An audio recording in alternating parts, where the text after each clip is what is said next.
Travel presented by Vintage Guitar Magazine. With your host, me, James Patrick Regan, otherwise known as Jimmy from the Deadlies, and today I'm speaking with guitarist Jeff "Skunk" Baxter. In our conversation, Jeff tells us about his role in the upcoming rock and roll fantasy camp, which he does fairly often. Jeff tells us about his youth growing up in Mexico City and how he ended up playing guitar and eventually starting a surf band with Abe Laboriel. And Jeff describes his early influences, which are all very eclectic. And Jeff talks about his move from Mexico to Connecticut and then to New York City, working at Jimmy's Music and then the Dan Armstrong repair shop and working on innovations with Bill Lawrence. Jeff describes the guitarists he ran into while working in New York City: Sam Brown, Eddie Deal, Danny Kortchmar, and Les Paul, just to name a few. And Jeff talks about his move to Boston to attend Boston University and working with David Schechter and studying the pedal steel. Jeff tells us about his love of muscle cars and a few of the cars he's had throughout the years. And Jeff discusses a few of his bands, Steely Dan and the Doobie Brothers, and he talks about his session work and why he preferred to sit while playing live. Jeff talks about his love of eclectic guitars and what his collection looks like now, and he talks about the work he's done for Roland, Gibson, and Fender.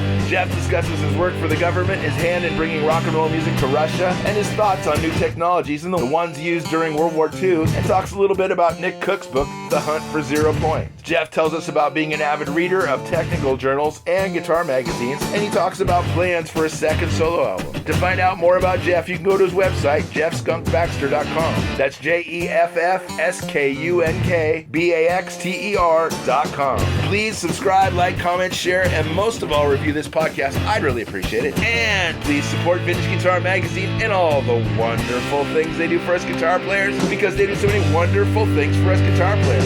Here's my friend Jeff. Hey there, Jeff. Hello, sir. How are you? Fine, thank you, sir. How are you? I'm doing good.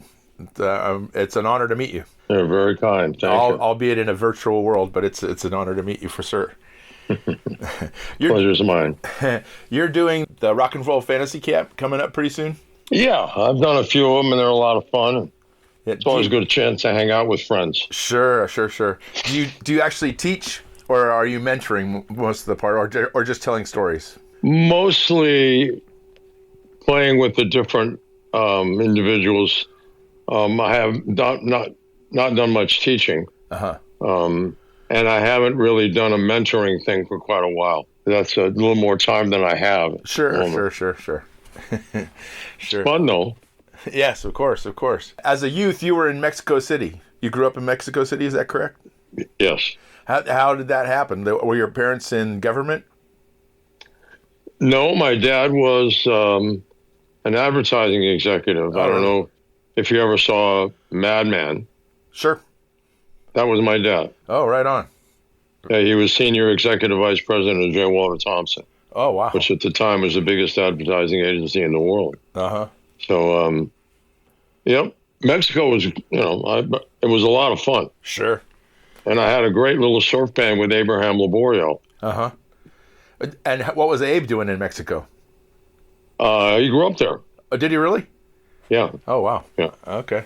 His parents weren't working in the same place your parents were they? No. He was actually living in, I think he grew up in Mexico as well. Okay. All right. What brought you to guitar initially?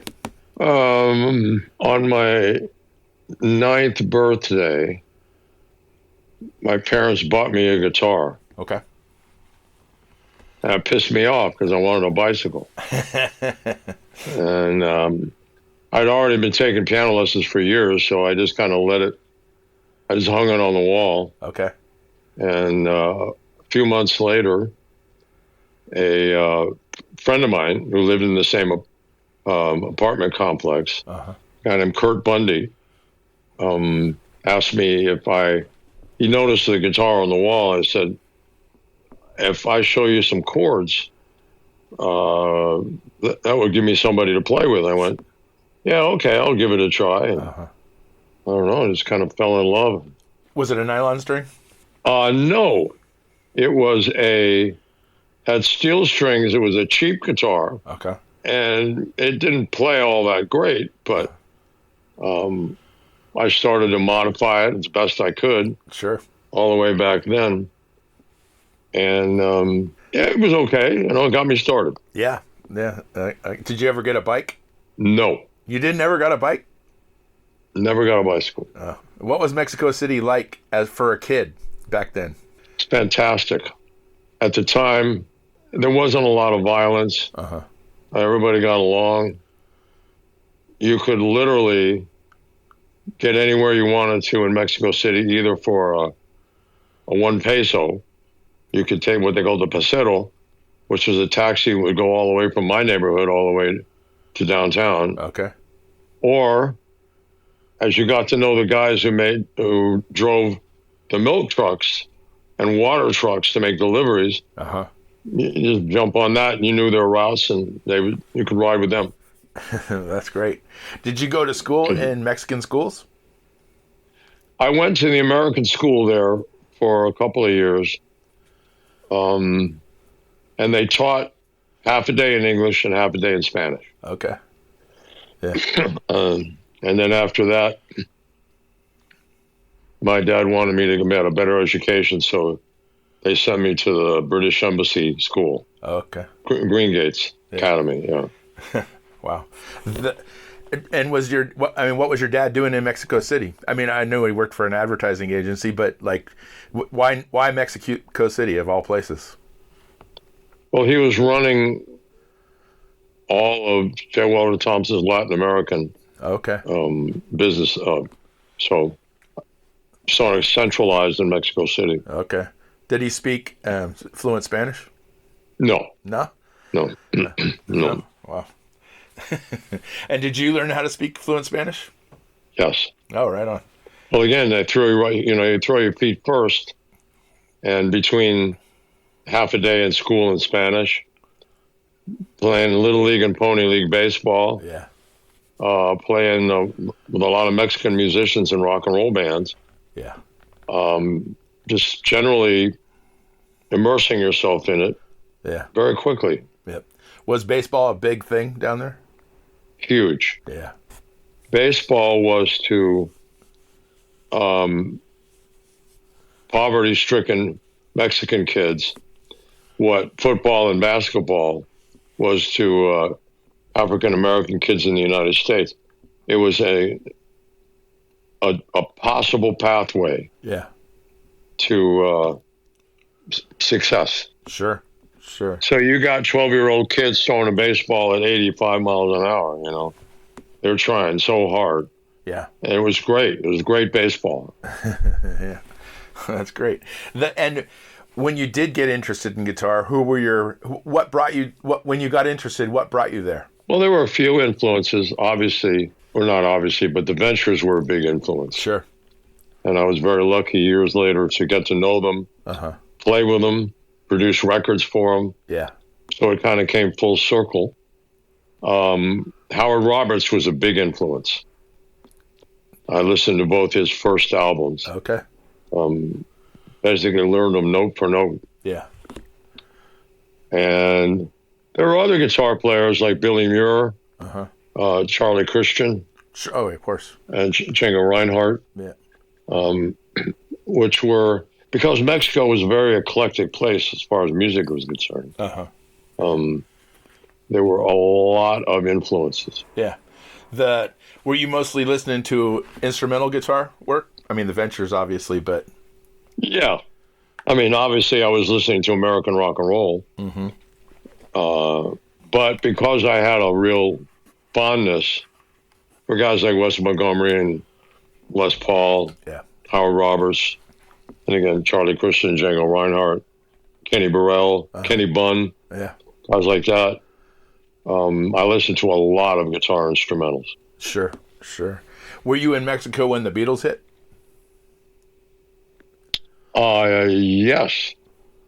And did they get the Ed Sullivan Show? Did you have TV and all that? Well, we had TV. We didn't have a lot of American shows. But I could watch TV when I was in boarding school in Connecticut. Okay. And I could watch the Lawrence Welk Show in Mexico City. So I could watch Thumbs Carlisle and Speedy West and all those guys. So, that was a treat. Yeah, for sure. And so you went to boarding school in Connecticut. How'd you end up in New York City? My parents moved back to the United States. Okay. And my dad, they promoted him to headquarters and J. Walter Thompson headquarters Okay. in New York, and that's how I got there. Okay. And how old were you when you moved to New York City? It was around 16, something like that. And what was New York City like? I mean, had you been to New York City before that? Oh, yeah. Oh, you had? Okay. Because I've been working in a culture shock, a complete culture shock? No, and there were times when instead of going all the way back to Mexico City for like Christmas vacation or Easter, which was short, Yeah. I would stay with friends in New York City. Okay. And work in the music stores in the daytime, mostly Jimmy's music store, and then Dan Armstrong's shop. Yeah. And then play clubs at night. Yeah. And was Dan Armstrong's shop, was it mostly a repair shop, or was it actually a full-on music store? Oh, no, it wasn't a full-on music store. We sold guitars. But it was repair and customizing. I mean, we would do a lot of, you would call it custom work. Yeah. In the same way as you might go out and buy a Chevy Bel Air with a 327 mouse in it, a 12 block. Yeah. Then go down to the local parts store and start putting an Heidelberg high-rise tarantula manifold on it. Yeah. Start putting, hooker headers on it. Yeah. Disky cams. Yeah, it was. We did that. Yeah. For guitars. Okay. So switching out pickups, putting on different necks. Yeah, rewiring electronics to do different things. Okay. I worked a lot with Bill Lawrence. Yeah. Bill was a friend of Dan's and mine. Okay. And did a lot of experimentation. Did you help him come up with the blade pickups? No. No. What I did come up with was the idea of tapping coils in a humbucking pickup. Oh, right on. And then the idea of tapping single coil pickups at different places in the wiring, in the winding, to get different impedances. So you could have one pickup that might have, a 7K, 12K, 15K. So you got a lot of bang for your buck. Yeah. And who are the people that were coming in to get this hot rod stuff done to their guitars? Wow, all kinds of folks. Mike Bloomfield, Frank Zappa, Cooch, Danny Kortchmar. Sure. Who a couple of years ago called me. I've stayed in touch with Danny since we were kids. Okay. And he said, "Yeah, you remember that Telecaster you did for me when we were working at Danny's back in '64?" I went, "Yeah, I do." One with a black pick guard and was missing a couple screws. He said, "Yeah, well, I took it to Fender, and they screwed it up. Oh, Can you take it back to what you did?" And I said, "I think I can, because I still have boxes of old potentiometers, cloth insulation wire, central lab switches. Yeah. From in the box. Yeah. From back in the day, because later on when Dave Schechter and I created a guitar customizing and repair shop in Boston, we had a huge inventory of stuff, and I kept a lot of it. Just, I don't know, figuring that since I guaranteed anything I did for life, people would come back, and they do. Yeah. Evidently.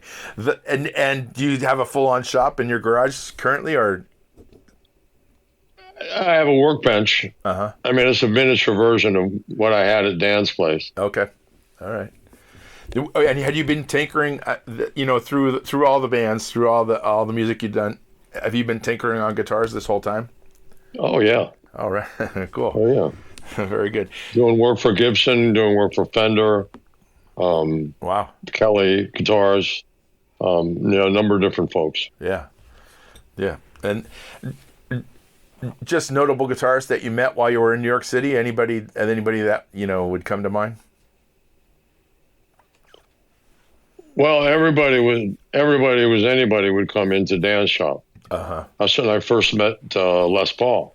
Oh, wow. And we became friends. Sure. Until he passed away. Yeah. A couple of fearsome guitar players used to hang out there all the time. Eddie Deal, probably got to be, if not the finest, one of the top 5 bebop guitar players I ever heard in my life. Okay. Sam Brown. And Danny was no slouch as a player. Okay. So there was a lot going on up there. Yeah. All the time. Okay, good.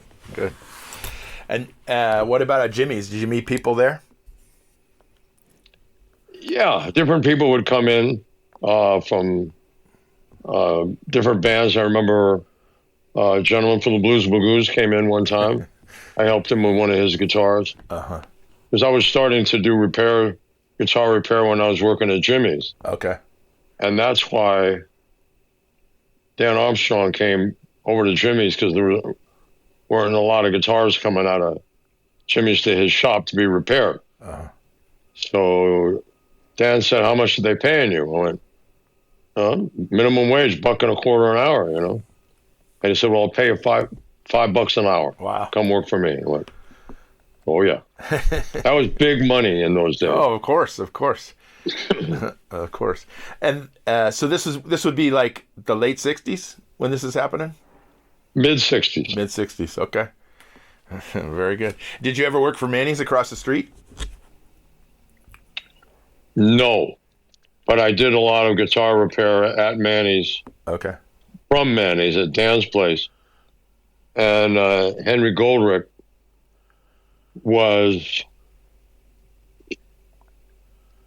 he just started looking out for me. Okay. Because, I was living in Mexico. Sure.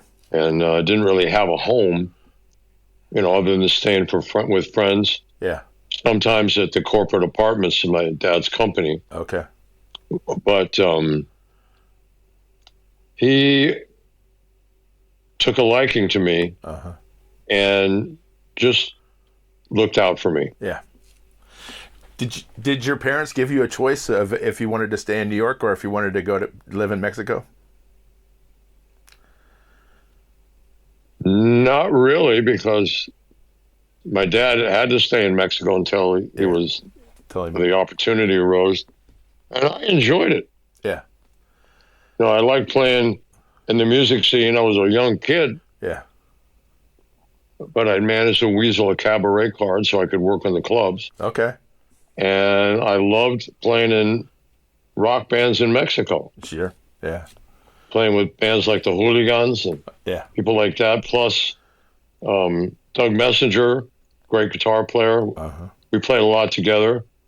And Abraham Laboriel. Yeah. Did you, anybody from Mexico that you saw when you moved back to New York City, like anybody make that migration beside yourself? I don't know if I think Doug might have come back, but I hadn't seen him in many, many, many years. It was just really Abraham. How early on did you meet people like Rick Derringer and Johnny Winter and Edgar? I think it was fairly early on because, again, these folks would come into the shop. Yeah.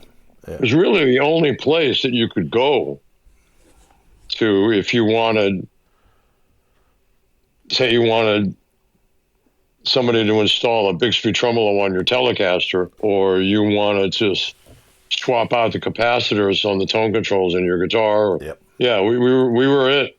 At that time, when you were playing in clubs and stuff, was it always backline? Did they backline back then, or was it people bringing amps and stuff? Usually brought your own amps. Really? What were you playing through? A Fender Vibroverb with a JBL D130. Okay. Great amp. Yeah. And not too heavy either. Well, with the JBL, it certainly was a schlep. Yeah. But, I had a pretty good upper body because I was working at Jimmy's. I'd be taking, 50 twin reverbs up 4 flights of stairs in the middle of August. Oh, my God. So, yeah, What were you playing for? Did you have like a steady guitar, or were you just going through guitars that were coming through the shop as far as playing in clubs? I played a Jazz Master a lot, and it's still one of my favorite guitars. Yeah. And I also had bought a Telecaster. Okay. Wow. And did you ever meet Leo Fender? Many times. Okay. Yeah. We became friends later on when I moved to Los Angeles, California. Okay. All right. And what brought you to Boston? College. Okay. You went to Taft? Is that correct? No. Well, Taft is a prep school in Connecticut. Okay. Boston University was at university. So in the Back Bay. Yeah, right up there on Upper Mass Ave. Yeah. Yep. Any thoughts to go into Berklee School of Music while you were there, or not so much? No, because I was playing a lot and doing some studio work and playing in interesting venues. I remember one venue, great keyboard player named Jeff Lass came to me and said, we're putting together a dinner show at Paul's Mall, which was a club in Boston. There was the Jazz Workshop and Paul's Mall. They were both downstairs across from each other. And wants you to play guitar and pedal steel. And so I said, yeah, what is it? He said, well, it's all Gershwin, which I loved, you know, and again, being a classical player, piano player, and, you know, having worked my way through all the Henry Mancini stuff and everything else, I was a big fan of Gershwin. Sure. And so situations like that were cropping up everywhere. So I didn't go to Berklee or anything, but I had this immersion in all of that, playing weddings and bar mitzvahs and all that, having stacks of fake books. Yeah. So I learned every standard there was. Okay. And which was great because later on, when I would go play with Les at Fat Tuesdays or the Iridium, Les was a very personable guy.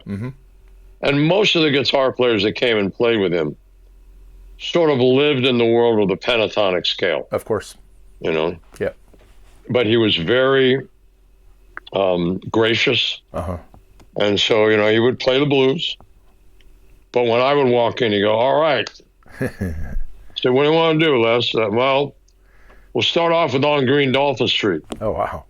And then we'll do Take the A Train to Billy Strayhorn. Absolutely. Bewitched, Bothered, and Bewildered. Yeah. And then we'll do Black Shiny Stockings. And I knew them all. Right on. You know, learning the music and the fake books. Yeah. When did you become acquainted with the pedal steel guitar? Literally when I moved to Boston. Okay. Yeah. And I mean, I'm sure you were hearing the pedal steel, but did you know how it operated and everything? I did because I'd been repairing them. Oh, okay. You know, I didn't know what I was doing in the beginning, but hey, it's mechanical. Yeah, exactly. And it's a lot of math. Yeah. And I was fairly comfortable with small block V8 engines. So to me, there wasn't that much difference. You use ignition wrenches to adjust the steel anyway. So there's kind of this commonality between cars and pedal steel guitars. Have you always been a car guy? Yeah. Yeah. Muscle cars? Yeah. Absolutely. Yeah. And do you own a muscle car or cars now? Not anymore. Well, I guess I own a muscle car.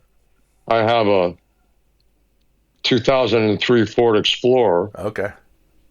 With the police interceptor package. Oh, wow. Right on. It thinks it's a Crown Vic, yeah. That's great. What did you have before? Like, were you the 68 Camaro or were you a Mustang? Was there? I had a 66 GTO. Okay. I had a Bricklin with a big block Ford 351 Cleveland. Okay. Wow. A monster car. Awesome. What about a Pantera? No, because they were kind of one and the same. I mean, they were not dissimilar. Yeah. But when I got to Brooklyn, I swapped the engine out. I put a 351 Cleveland. Okay. The C4 transmission. Uh-huh. And then I took it down, which was a truck transmission, Ford truck transmission. Yeah. Really heavy duty. Changed the rear end to like a 413. And then had Dick Gullstrand do all the suspension. Okay. And it was, that car was glued to the road. Okay. And it got up and went. I mean, it was a light car. As a matter of fact, there were a couple of times when I actually dropped a naked small block Ford 302 just in the back and strapped it down for traction. I mean, this thing was nuts.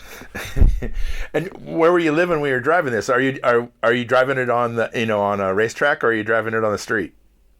Well, I was driving it on the street, but there were times when I would go out to the racetrack. Okay. And there were times when I would go out to Route 15. This is in Boston. Oh no, this is in L.A. Oh, okay. Okay. No car in Boston, didn't need it. Yeah. Well, this was L.A. Driving from that road from L.A. to Las Vegas. Yeah, I know which one. It was like a 17-mile road in Detroit, And what about cars in Boston? I know you didn't need one, but were you working on them? No, I spent pretty much all of my time working on guitars. Okay. And how'd you get acquainted with Dave Schechter? I'm not sure where we met up. I'm not sure. Okay. I'm not sure. I just remember that we hit it off. Yeah. And we thought, okay, there's a lot of work. Yeah. There's the Wurlitzer's, there's Jack Strom Shop, there's all these different stores that needed guitar repair. Yeah. And so there was a guy up at E. Wurlitzer that was doing some guitar repair. Uh-huh. Eddie, trying to think of his last name. But there was plenty of work. And we were also building guitars. Okay. Yeah. So we were a one-stop shop. How'd you get hooked up with Walter and Donald? I was in Boston working in a studio called Intermedia Sound. Okay. I think the artist was Paul Pina, I think, playing guitar on sessions, working on his record. And Gary Katz was in another studio in the same building. Okay. Producing an album by a band called The Bead Game. A great guitar player, John Shelton. Okay. Really great. And great drummer, Jimmy Hodder, who eventually came to play with us in Steely Dan. Okay. And that's when I met Gary. And he, I think he asked me to come in and play acoustic on one of the Bead Game songs because he'd stuck his head in. Said, yeah, why don't you, we need some acoustic on this. Yeah. And then he said, well, I'm doing a project in New York City. And I had been commuting back and forth from Boston to New York and, to do sessions down there. Sure. And said, I'm doing a project with a lady named Linda Hoover. And there are these two gentlemen that are writing most of the material for it. Would you be willing to come down and work on the project? Mm-hmm. And said, sure. Grabbed my guitar, took the train. By that time, I knew, where to rent amplifiers and, Carol Music, Central Music. Uh-huh. And after we finished the project, Walter and Donald said, we've never really heard anybody play guitar like you do. I said, well, I've never really heard anybody write songs like this. This is fantastic. Sure. And so we said, well, maybe someday we ought to think about forming a band. And I moved out to Los Angeles. Uh-huh. And Gary Katz went to Los Angeles to take a job at ABC Dunhill Records and got Becker and Fagan a publishing deal at ABC Records. And so that's kind of when the pot started to boil. Yeah. Yeah. And when you performed with them, you were always sitting down. And what brought that on? Well, a couple of things. When I had met Andres Segovia, who came into Dan's shop one day for a guitar repair. All right. He actually said something about that, because I think Mike Bloomfield and Frank Zappa and a couple of guys were in the corner of the front room, which was just guitars and amps and and a sofa and chairs, and they were sort of they're standing up doing some playing. Mr. Segovia was sitting very patiently on the sofa, waiting for me to finish his guitar. And I've told this story before, but I gave him his guitar, and he sat down. I handed it to him. He sat back down and played the first 64 bars for the Concerto de Aranjuez by Rodrigo. And something about that man was absolute magic, supernatural. And after he was satisfied with the instrument, and he turned in Spanish and said, "Please tell these gentlemen that you don't hang it around your neck like a canoe paddle. You hold it close to your body. You hold it close to your heart." Yeah. And that resonated with me. Okay. And then I had a knee injury where I had to sit down for a while. Okay. And I realized this is where it's at. Sure. I mean, in the studio you sit out. Yes. Or at least I do. Most guitar players do. Yes. It's a proper way to approach the instrument. Yep. And even years later, I became friends with B.B. King. And he had a knee operation. And we did a Showtime special out of the China Club in L.A. And before the show, he said, "Skunk, if I had only known how good it is to sit down," because now he had to, because he was recovering from knee surgery, "I would have done this from the beginning." I said, "Yeah, I'm telling you, told you before, this is the way to do it. This is the way to play the instrument." Sure. Well, when I watch videos of you playing live, it seems very compelling to keep eyes on you, because it just seems like you're emanating. It all resonates from you. What's going on stage? Oh, you're very kind. I mean, I was not one for trampolines and running around, and I just wasn't my thing. I had a lot of energy, but it just didn't make sense to me. I took some grief for it in the beginning. Did you? People said that's not the way rock and roll is supposed to be, and I'm saying, well, who wrote the rules? Number one, and number two, I want to play at my best. Yeah. And I play at my best when I'm sitting down. Yeah. Yeah. Wearing headphones, whether I'm in the studio or I'm in front of 50,000 people. Yeah. Yeah. I know that Guitar Player magazine interviewed you a few times early on, but did you ever write a column for Guitar Player? Yes, it was called the Eclectic Electric. Okay, that's right. That's right. And you had all kinds of crazy guitars. Well, I had a number of instruments, especially being a kid growing up in Mexico. I mean, you could buy a Fender Stratocaster at Manny's in 1963 for $265 with a case. Wow. In Mexico City, it was almost $800. Damn. So I certainly had gotten comfortable with playing some of the Japanese guitars. Tyscos and Echo and all that. St. George. Yeah. And yeah. Echo is Italian. Okay. And the only reason I know that is when Dave Schechter and I had the guitar shop in Boston. We would get shipments from Echo with different nameplates. One said Echo, and one said Vox. Oh, okay. And if people needed more Vox inventory, I would just put the Vox on them, because they were OEMing guitars for Vox. Yeah. I was playing some of those Italian guitars were great. And the Hagstroms, the Sparkle Top guitars with them, they were fantastic guitars. They sounded great, played great. Yeah. So I was a fan of that kind of guitar. Big fan of Harmony. Big fan of Dan Electro. Sure. And National, Valco. Yeah. All of those guitars I liked. Sure. So I would review them and use them on gigs. Yeah. And because other people were like sweating to buy a Les Paul custom. Sure.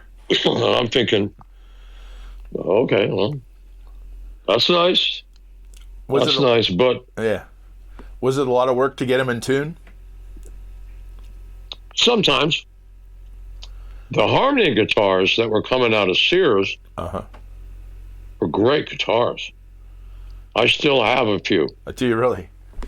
Oh, yeah. All right. They play great. Yeah. What does your collection look like now? Well, I thinned it down a lot. Some years ago, John Etwist and I were out having dinner, and I said, John, how many guitars do you have? He said, I got about 400. He said, how many do you have? I said, well, I got about 150, maybe 175. And I looked at him, I said, we're assholes. We have all these beautiful instruments sitting in cases, and nobody's playing. Yeah. We are going to go to hell for this. So we decided to get rid of everything. Yeah. So now I have maybe 30 guitars. Most of them I use for sessions and stuff. Sure. And a couple of collectibles, a couple of the old beat up guitars I just love hanging around. Yeah. The collectibles like arch tops, or what are we talking? Well, I have a couple of original Dan Angelico. Do you really? Oh, right on. I've got a beautiful Super 400. Yeah. That the guys at the Gibson Custom Shop made for me. Oh, fantastic. I have a Harmony arch top that sounds great. Okay. I had to do, this was years ago in Nashville. I got a call from a gentleman who said I needed to play kind of like a Django Reinhardt style, kind of gypsy guitar. And the tone for that really comes from archtop. Yep. And I took this cheap Harmony in, and it sounded great.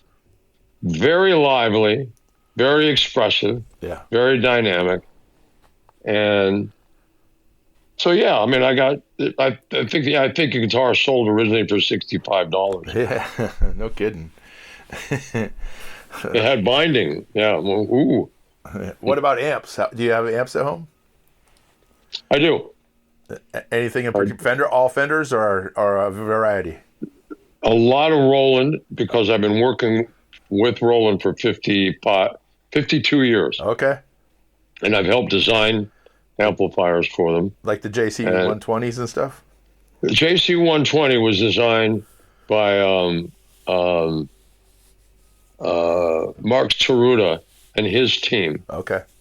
But the Blues Cube Artist and the Blues Cube Stage Series, I spent a lot of time in Hamamatsu. Okay. Working on those instruments. Some work on their acoustic guitar amplifiers. Sure. And a couple of other projects. Right. But I have a collection of amps too. Yeah. Because if I'm going to go down to Huntington Beach and play with Dean Torrance from Jan and Dean. Yeah, of course. And the Surf City All-Stars. Yeah. I'm taking my white Jazzmaster that Fender built for me years ago. Okay. And my Fender reverb unit. And my dual Showman amp. Okay. Wow. It's going to be loud. And so that's the sound. Yes, it is. That is it. Yeah. And certainly you're playing surf music, but are you listening to surf music as well? I started to, because a couple of people have turned me on to some stuff. Yeah. And it's become a boutique genre, but there are a lot of people that are exploring it. I think because the driving nature of the guitar playing in surf music is compelling. Oh, yeah.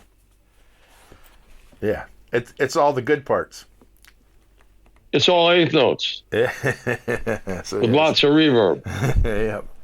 And anybody in particular listening to? Not that I can recall. Okay.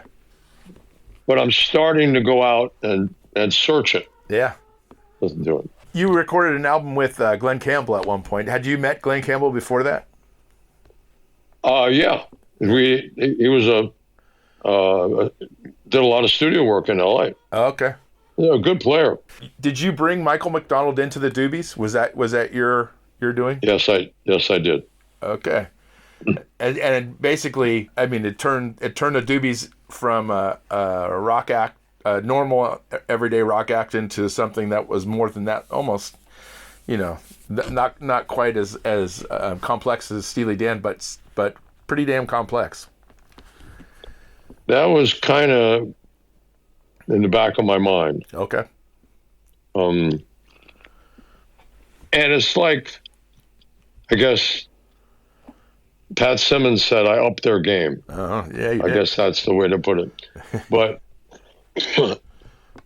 those guys were and are extremely talented musicians who probably were not operating at their peak performance and capabilities. So whatever I brought, there was no huffing and puffing. Yeah. And everybody was and still is fine musicians. Sure.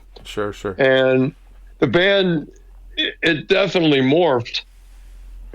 Some bands can do that. Some bands can't. Yeah. Fleetwood Mac is a perfect example of morphing and people accepting it. Yeah. So it's doable. Did you play pedal steel with Doobies as well? Yes. Yeah. Absolutely. Do you have a pedal steel at home now? Oh, I always do. Yeah. Yeah. What type of pedal steel? Showbud. Okay. Super Pro. Yeah. I've got a few of them. Yeah. And how many knee levers and how many foot levers? 8 pedals, 4 knee levers, 2 up levers. Wow. That is a lot of math right there. Oh my God. I don't want to change subject too much. This is a guitar podcast, but how'd you end up working with the government? You recorded a record that was released. Was it in Russia or was it East Berlin that helped bring down the wall? Well, let's see. You asked me like 3 questions. Yeah, I know. Sorry. No. I just want to make sure I answer each one. Yeah. And the first one was, how'd you end up working with the government? Well, it'd be in my book, which is almost finished, actually. Okay. But I came up with a way to modify a naval air defense, fleet defense system. Wow. To do missile defense. Oh, man. And matching up certain radars and certain things for that. And wrote a paper, and they called me in. Wow. And as far as Russia was concerned, and that will be in my book too, is I smuggled some recording gear into Russia. Wow. When Bill Graham put together a tour, or a single show actually, in Moscow, 6 bands. Doobies, Bonnie Raitt, Yeah. Carl Santana, Tower Power. Yeah. And when I went over there, I brought with me some gear and you left it accidentally. I left a lot of stuff there accidentally. Very good. And did you record a record that was released over there? No. But there was. I should get this her name right. But there was an album that was recorded over there called Red Wave. Okay. Which was really the first recordings that had been available in the West of what was going on in the rock scene in Russia. Okay. Was Jack Douglas involved in that? I don't know. Okay. I don't know. All right. Fair enough.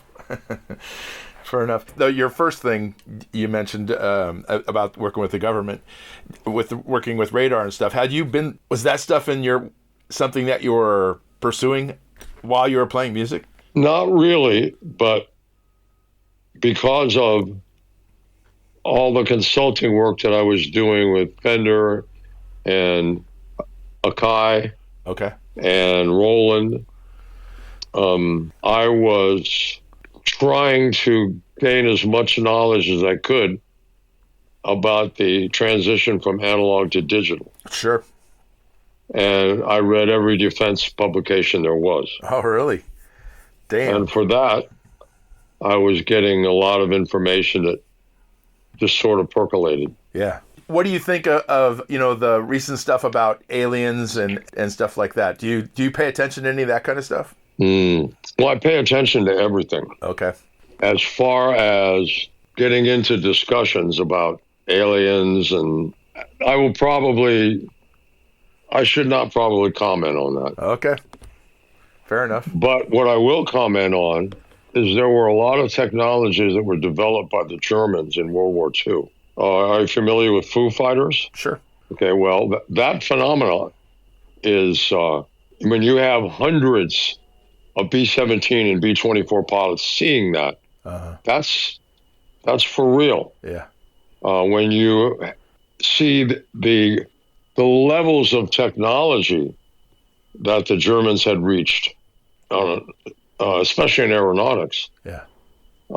There's even some evidence, according to Nick Cook, the former senior aviation editor for Jane's Defense Weekly, who wrote a book called The Hunt for Zero Point, that the Germans had invented an anti-gravity propulsion system. Wow. Called Die Glocke. Yeah. And there was mounting evidence. People say that, it never happened. Nick did his homework. Yeah. So many of the things that I think people see maybe future technologies that are being leveraged now, highly classified. Sure. The stuff we see over San Diego and stuff like that. And again, I really can't comment on that. Okay. But I'm just saying that I would posit to a number of people that that's a good place to start. Sure.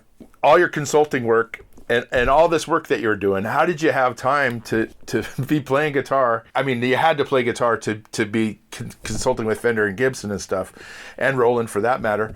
But like, it just sounds so daunting, what you were doing at that time.